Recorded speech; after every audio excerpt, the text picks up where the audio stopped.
देखिए फिलहाल बाजार में किस तरीके का कारोबार हो रहा है। निफ्टी बैंक निफ्टी कमजोरी के साथ ही कारोबार करते नजर आ रहे हैं। 260 अंक टूटकर 25,550 के पास निफ्टी जो है वो कारोबार कर रहा है। वहीं बैंक निफ्टी पर भी अगर नजर डालें तो 450 अंकों की गिरावट जो है यहां पर देखने के लिए मिल रही है। करीब 60,361 के लेवल पर बैंक निफ्टी कामकाज करता नजर आ रहा है।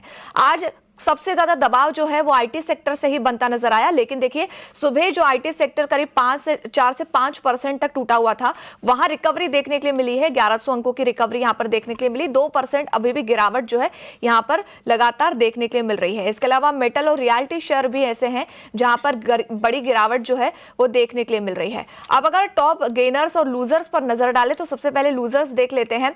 मुथूट फाइनेंस नतीजों के बावजूद ये शेयर जो है वो बड़ी गिरावट दिखा रहा है। 11% तक की गिरावट यहां पर देखने के लिए मिल रही है। बिरला सॉफ्ट, कोहंस, लाइफ फाइनेंस, प्राज इंडस्ट्रीज जैसे शेयर भी देखिए 5 से 6% तक टूटे नजर आएंगे।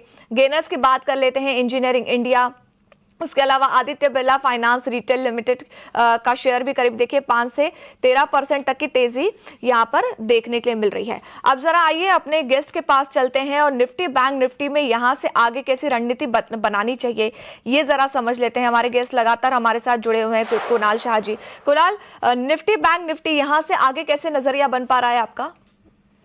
गुड आफ्टरनून भावना, गुड आफ्टरनून सभी दर्शकों को। आई थिंक मुझे लग रहा है कि मार्केट में वोलेटिलिटी अभी भी परसिस्ट रहेगी। हमारा मानना है कि जब तक वो बजट डे का जो हाई है 25,450 का वो नहीं टूटता है तब तक व्यू बुलिश ही रहेगा। बाय ऑन डिप्स निफ्टी में ये करेक्शन आया है because of the IT sell off. IT में जिस हिसाब से प्रेशर है उस हिसाब से निफ्टी कहीं ना कहीं वीक होते जा रहा है। बट मुझे लगता है 25,450 जब तक नहीं टूटता है क्लोजिंग बेसिस पे तब तक डिप को हम यूटिलाइज करेंगे बाय करने के लिए।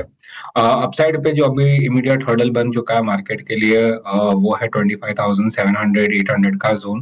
वो जैसे निकलेगा एक शॉर्ट कवरिंग का मूव आएगा।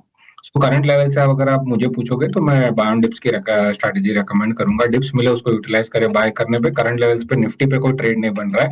आज वीकली क्लोज भी है मार्केट के लिए एंड कहीं ना कहीं आज हम डेली चार्ट पे भी एक दोजी कैंडल बना रहे हैं जो इंडिसाइसिवनेस है।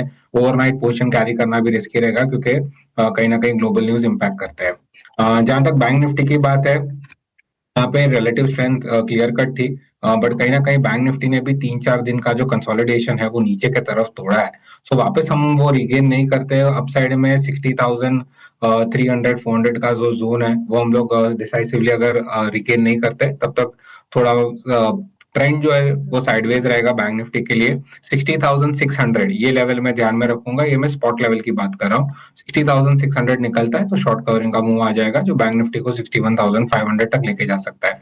सो दोनों केसेस में निफ्टी हो के बैंक निफ्टी करंट लेवल्स पे इंडेक्स पे कोई ट्रेड नहीं बन रहा है। दोनों तरफ से रिस्की है। कहीं ना कहीं ओवरनाइट क्यूज भी इंपैक्ट करेंगे। सो इंडेक्स को अवॉइड करें, स्टॉक स्पेसिफिक अप्रोच रखें। ऑलराइट, स्टॉक स्पेसिफिक एक्शन जो है वो देखने के लिए मिलेगा। फिलहाल दोनों में अवॉइड करने की राय जो है यहाँ पर देखने के लिए मिल रही है। चलिए अब हमारे कॉलर्स से बात कर लेते हैं। शशि मोहन जी का सवाल सबसे पहला आया है। यूट्यूब से ये सवाल पूछ रहे हैं, लखनऊ से ये हैं। इनके पास गोदावरी पावर GPIL के शेयर हैं, करीब 600 शेयर है इनके पास और इनकी जो बाइंग है वो 264 रुपए की है। और इनका लॉन्ग टर्म के लिए नहीं बल्कि शॉर्ट टर्म के लिए इनको राय चाहिए। 3 मंथ तक ये जो है होल्ड कर सकते हैं। आज फिलहाल स्टॉक में देखें तो करीब 2% तक की गिरावट जो है वो देखने के लिए मिल रही है। इवन पूरे एक साल भर में हालांकि स्टॉक ने अच्छा रिटर्न दिया है। क्या किया जाए? GPIL आगे कैसा नजरिया रखा जाए इस पर? 3 महीने तक ये होल्ड कर सकते हैं? आई थिंक अगर आप जीपीएल को देखोगे तो definitely one of the out performer रहा है वीक मार्केट्स में भी। और 240 इसके लिए एक बहुत अच्छा डिमांड जोन रहा है। वहीं से हमने मल्टीपल टाइम्स रिवर्सल देखा है। तो जब तक 240 नहीं टूटता है तब तक व्यू बुलिश है। हायर लेवल्स पे जो इमीडिएट अभी रेजिस्टेंस बन चुका है स्टॉक के लिए वो है 269 270 का जोन। वो एक बार निकलता है तो एक बड़ा मूव आएगा जो स्टॉक को अपसाइड में 290 तक लेके जा सकता है। ओवरऑल सेटअप पॉजिटिव है, होल्ड करिए। जब तक 240 नहीं तक टूटता है तब तक व्यू बुलिश है। डिप्स में भी इनफैक्ट अगर मिलता है तो एक एवरेज आउट करने की अपॉर्चुनिटी रहेगी। हाल पे मुझे लगता है कि 285 290 तक के टारगेट्स आ सकते हैं जीपीआई। 240 तक का जब तक लेवल नहीं टूटता तब तक स्टॉक को होल्ड करें। 285 तक के टारगेट जो है वो देखने के लिए मिल सकते हैं। अब जरा अपने लाइव कॉलर को जोड़ लेते हैं। सतनाम ढिंडसा जो है लाइव कॉलर जुड़ चुके हैं हमारे साथ। सतनाम जी, कहाँ से हैं आप? नमस्कार मैम, मैं पटियाला पंजाब से हूँ मैम। ओके, सवाल पूछे सर आपका, कौन से स्टॉक पर सवाल है? मेरे पास 100-150 शेयर है उसका मजा.com का है। 3400 के प्राइस में लिया था। तो मुझे बताइए कि आगे क्या करना चाहिए मुझे, अभी एवरेज करूं या एग्जिट करूं? ओके, 3400 के रेंज में आपने स्टॉक को लिया था, कब तक होल्ड कर सकते हैं इसको? लॉन्ग टर्म में मैम। ओके, लॉन्ग टर्म में फिलहाल तो स्टॉक देखिए 2377 के लेवल के आसपास कामकाज कर रहा है। मजगांव डॉक के इनके पास शेयर हैं, 3400 के रेंज पे इन्होंने बाय किया हुआ ये शेयर, इनका कहना है 177 शेयर हैं। क्या किया जाए, काफी नीचे आ चुका है ये स्टॉक इनके लेवल से। डेफिनेटली अगर आप देखोगे तो डिफेंस के स्पेस में से है, बजट के बाद भी स्टॉक पे कोई मोमेंटम नहीं रहा है। 2600 का एक सपोर्ट जोन था जो ब्रेक डाउन हो चुका है और वहीं से हम रिजेक्शन देख रहे हैं। सो करंट लेवल्स पे डेफिनेटली मैं एवरेज करने को नहीं बोलूंगा। यहाँ पे अगर 2600 का लेवल जब तक वापस नहीं निकलता है अपसाइड में, नई तेजी नहीं दिखाई दे रही है। करंट लेवल्स पे अगर वो होल्ड कर रहे हैं सो कंटिन्यू करे होल्ड करना।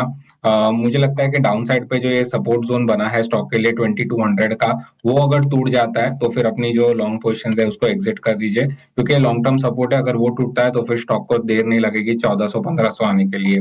सो 2200 का एक स्ट्रिक्ट स्टॉप लॉस लगाइए, अगर वो निकलता है तो फिर एग्जिट करिए। हाई लेवल्स पे अगर आपको और ऐड करना है तो 2600 का निकलने का वेट करिए। अगर 2600 निकलता है तो फिर आप नई फ्रेश पोजीशंस और भी ऐड कर सकते हैं। हाई लेवल्स पे स्टॉक आपको वापस 3000-3200 तक के टारगेट बता सकता है। ऑलराइट, तो इन लेवल्स को ध्यान में रखिए, 2200 तक का स्टॉप लॉस आपको रखना है। अगर ये लेवल टूटता है तो एग्जिट करें, अदरवाइज अगर 2600 का लेवल क्रॉस करता है तो यहाँ पर आप ऐड कर सकते हैं और यहाँ से आगे आपको 3000 तक के टारगेट जो हैं वो देखने के लिए मिल सकते हैं। अगले कॉलर हैं हमारे साथ फोन लाइन पर, उनसे बात कर लेते हैं। दीपक अग्रवाल जी हैं। दीपक जी, कहाँ से बात कर रहे हैं आप और अपना सवाल पूछें। मैं गुड आफ्टरनून, मैं दीपक अग्रवाल भिंड मध्य प्रदेश से बोल रहा हूँ। पूछिए सर, सवाल पूछे अपना। तो मेरे पास 20 है, HEPPSTMNDS। ओके, हाँ, हैप्पीएस्ट माइंड के बारे में आप बात कर रहे हैं। कितनी क्वांटिटी है और किस रेंज में आपने खरीदा है, बताएं। हाँ, 454 है। ये जानना चाहता हूँ इसको मतलब निकल जाए कि और परचेज करें, इसको बाई और करें। ओके ओके, हैप्पीएस्ट माइंड के इनके पास शेयर है, करीब 454 रुपए की इनकी खरीद है और 20 शेयर हैं इनके पास। क्या नजरिया रखा जाए इस शेयर पर सर आगे? I think one of the biggest under performer रहा है ये स्टॉक आईटी के अगर स्पेस में से आप देखोगे। ट्रेंड काफी खराब है। ऑलरेडी स्टॉक में हमने बहुत अच्छा करेक्शन देखा हुआ है हाई लेवल से। सो करंट लेवल्स पे मैं एग्जिट तो डेफिनेटली रेकमेंड नहीं करूंगा, बट बाउंस को यूटिलाइज करे एग्जिट करने के लिए कोई नई खरीदी की सलाह नहीं रहेगी यहाँ पे।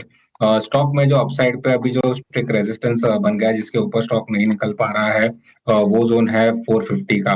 तो 450 एक बड़ा हर्डल है। 440 आप कह सकते हो, 440 430 का जोन एक बड़ा हर्डल है।